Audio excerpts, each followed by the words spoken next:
Chapter 27. Welcome to Israel. Israel, 1990. A hysterical passenger in his early 70s, his expensive tailored suit spattered with blood, was being taken off when Ari boarded the plane. He had finally convinced a flight attendant that his wife had been killed in the attack. Though overcome with shock and his own grief, Ari, after long years of training and practice, instinctively absorbed and evaluated every part of his surroundings and the swiftly moving events.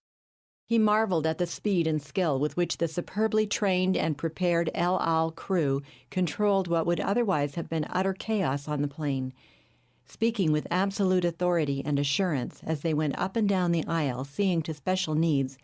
The flight attendants brought a sense of calm and safety to the passengers, many of whom were in a state of near collapse when they came aboard. The Orly control tower gave the ill-fated flight priority, clearing all other planes, both arriving and departing, out of its path. Ari had hardly settled in his assigned window seat when the plane rumbled down the runway, climbed aloft, and headed for Israel. 4 dead and 7 severely wounded passengers had been left behind. As soon as the plane was safely in the air, the captain's voice came over the intercom to share some confidential information in explanation of the quick departure in the wake of such unspeakable tragedy. Just before the attack, the French police received an anonymous tip that it would happen, declared the captain in a firm but sympathetic voice. The informant said there would be 2 groups of terrorists, 4 each. We could take no chances, had to get the plane aloft. We're now safely en route to Israel. Although Israel is constantly targeted by terrorists, you'll be safer there than almost anywhere else in the world. An attack like this could not happen at Tel Aviv's Lod airport, where you will be landing. We'll keep you advised of our progress. Sunk deep in his seat, Ari tried to distract himself by idly watching the changing panorama of fading French countryside playing out far below. He was in an agony of despair. Into the dark pit of his soul were compacted, in sledgehammer blows of memory, every endearing moment of the brief but sweet life he and Nikki had shared as lovers. As the joyous and beautiful facets of their 6 years together passed in pain-ridden review, he gave in to consuming guilt. The tragic ending was all his fault. He'd been proud and stubborn. She had been so loyal, so true, so ready to be everything he needed. Of course, he had planned to marry her when the time was right, but that time just hadn't come. Why? Why? If only he had made the commitment years ago that she had so ardently desired, that would have been more honorable and might have changed everything. Maybe they would have let him stay, since Nikki was a native of France, or at least that might have changed the time factor. He probably wouldn't have been scheduled for this ill-fated flight, and Nicole would still be alive. It was impossible to believe that Nikki was gone, and that the passionate purpose to which his life had been devoted for the past 25 years had died as well, and he was now going into exile. If only this or that had or had not happened, or he'd had a different attitude, or made a wiser choice here or there. The turmoil of regret and self-accusation was endless. And Abdul, could his gun have killed her? How could he have ended like this? Scenes from the past followed quickly on the heels of one another in anguished procession, and always that indelible vision of Nikki's lifeless form in a pool of blood returned with searing clarity. And her last words, there was something arresting and haunting about them. "I'll be in Jerusalem before you." His initial revulsion at the spiritual implications was now replaced by a burning need to know what that dream had meant. Her Messiah madness had been a central part of the story, so there was an underlying religious meaning. That would have been more than enough cause for him to dismiss the whole thing. But her vivid dream had been so unusual, so gripping. He wrestled with the strangely compelling words, "I'll be in Jerusalem before you." He tried to tell himself that it meant nothing, yet at the same time he felt irresistibly drawn by the thought that there was some mysterious meaning behind it all. Nicole had become a fanatical Christian, which made everything she said suspect. Yet the conviction in her voice had not been fanaticism, but something very different, something that had captivated him in spite of his skepticism. He owed it to himself, but especially to her memory now, to fathom that mystery. To Ari, the cult of the crucified Jew was a demeaning religion. What little he knew repelled and offended him. Yet those words, "I'll be in Jerusalem," had a strange power that he couldn't explain. Somewhere he'd heard that Christians associated Jerusalem with heaven. Had Nikki had a premonition of her death? Was that possible? Could all such connections between intuition and subsequent events in the exterior world be explained as mere coincidence? Could something more be involved? Carl Jung, among many others, had seen a relationship. The idea was becoming more acceptable even among physicists. But what could be the connection between the material universe and that non-physical dimension that Nicole had believed in as a medical scientist even before she had become a Christian? He had to know. Once the plane had reached its cruising altitude, Ari jumped out of his seat and hurried to a restroom. There he washed Nikki's blood from his hands and face and out of his hair, and tried to get the worst of it off his shirt and pants. As he scrubbed and dabbed and wiped himself dry, and watched Nikki's blood go down the drain, Ari was reminded that the red stain that had covered him had saved his life. Had Nikki not been in the path of the bullets that killed her, he would have died. He wished it could have been the other way. She had abundant reason to live. He no longer had any. Tiny Israel would be his prison. And little Ari Paul, what would become of him? Returning to his seat, Ari had to slip past a doctor and 2 nurses who were moving down the aisle, taking blood pressures, calming fears, giving tranquilizers, finding only a few superficial cuts and bruises to deal with, but much lingering hysteria. An identical team was working its way down the opposite aisle, ministering to the needs of the passengers in the same way.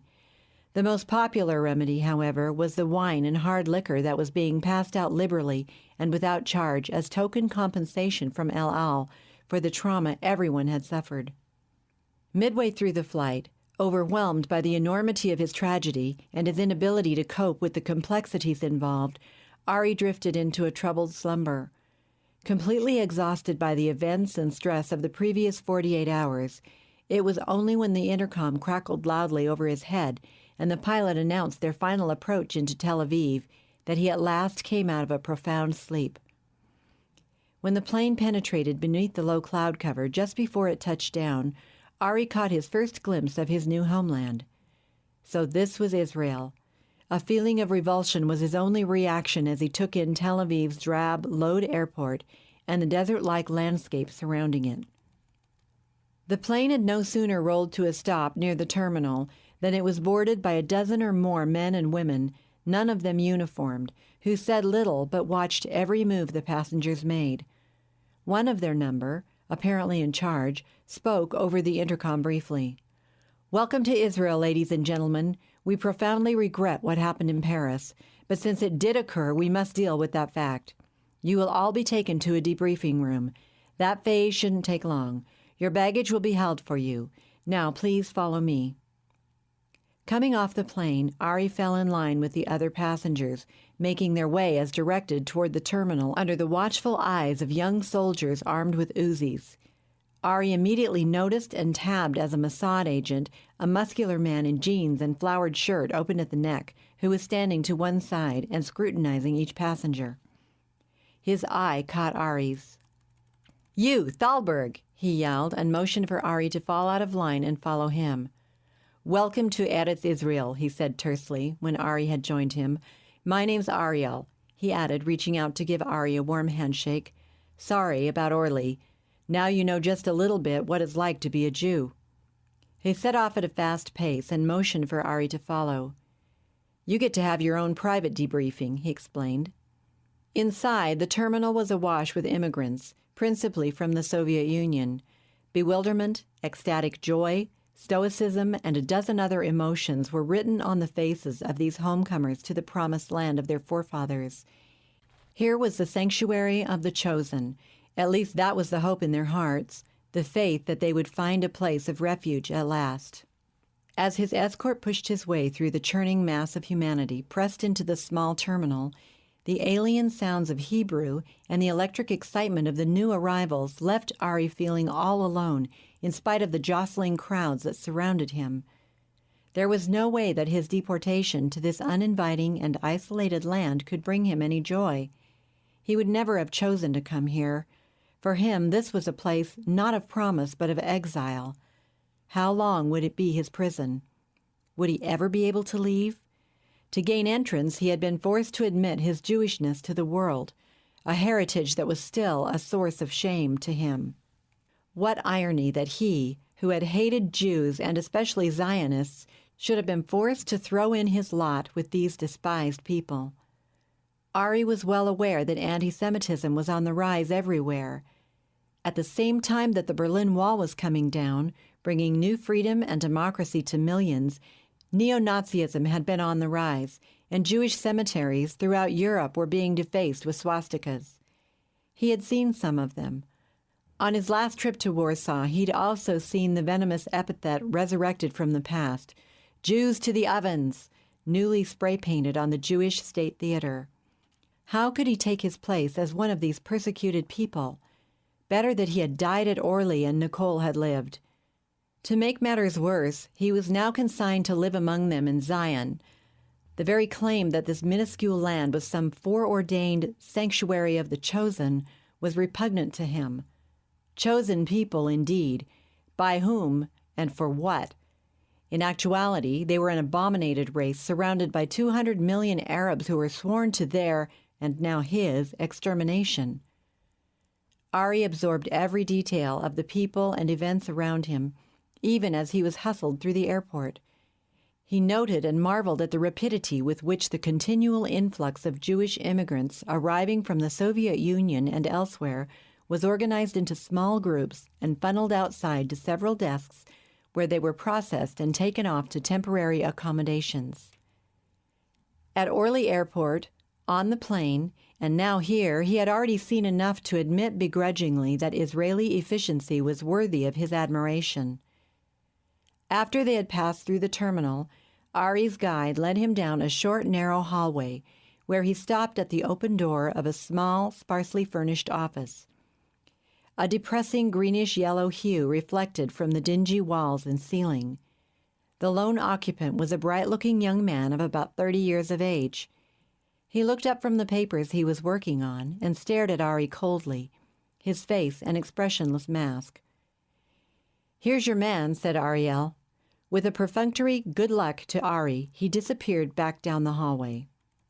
"Come in and sit down," said the young man, motioning the new immigrant toward a shoddy, straight-backed chair, one of 3 lined up just in front of his desk.